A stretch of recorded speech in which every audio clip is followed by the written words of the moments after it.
In Brazil's medical device market, there's an informal but brutally precise number. When everything goes right, the distributor gets paid in about 120 days.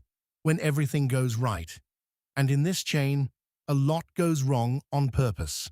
Look at what each side actually does. The distributor buys, imports, stores, sterilizes, delivers, supports the procedure, collects documentation, waits for billing, chases audits, fights denials, and finances the whole operation, often with no real negotiating power. The insurer does one thing. It manages time. And in a Brazil of high interest rates, time is not a delay. Time is a financial asset. Here is the mechanism, stripped bare. The operator receives premiums first. It pays the chain later, and it captures the yield on the interval in between. That is not an accusation against any single company. It is a description of an incentive. When a system lets you delay, deny, or pay in part without proportional consequence, capital has every reason to sit longer inside the operator. The practical effect is a banking operation. The operator receives first, pays later, and keeps the spread. Meanwhile, the provider finances the chain. The market absorbed 120 days as if it were a rule of nature. It isn't. It was born from asymmetry, not efficiency. The distributor doesn't just sell a product. He carries inventory risk, logistics risk, hospital risk, documentary risk, denial risk, default risk, rupture risk, and prices his margin as if payment were predictable. When payment is late, the margin disappears. When the denial is abusive, the distributor is financing the system. This is the nerve that Consultation 170 touches. It proposes to pull the operator-provider contract out of the gray zone. The key moves.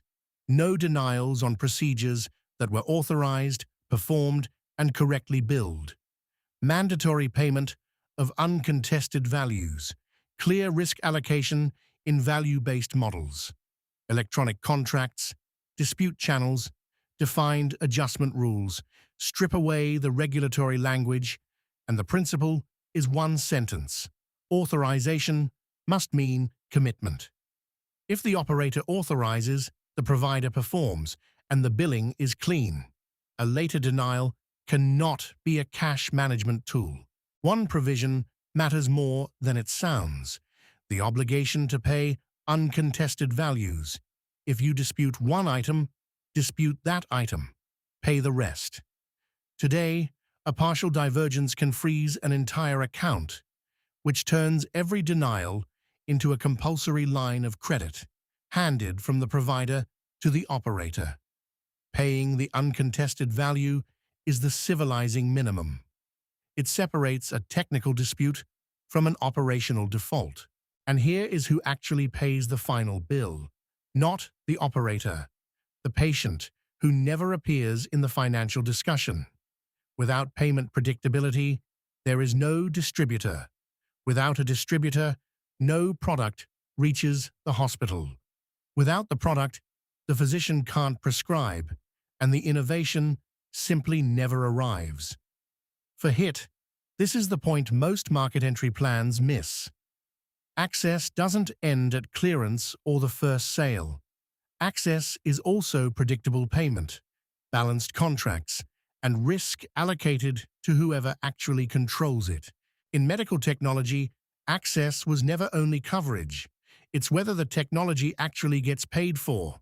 Authorized, registered, technically accepted, but financially unviable innovation does not scale. HIT, access, engineered.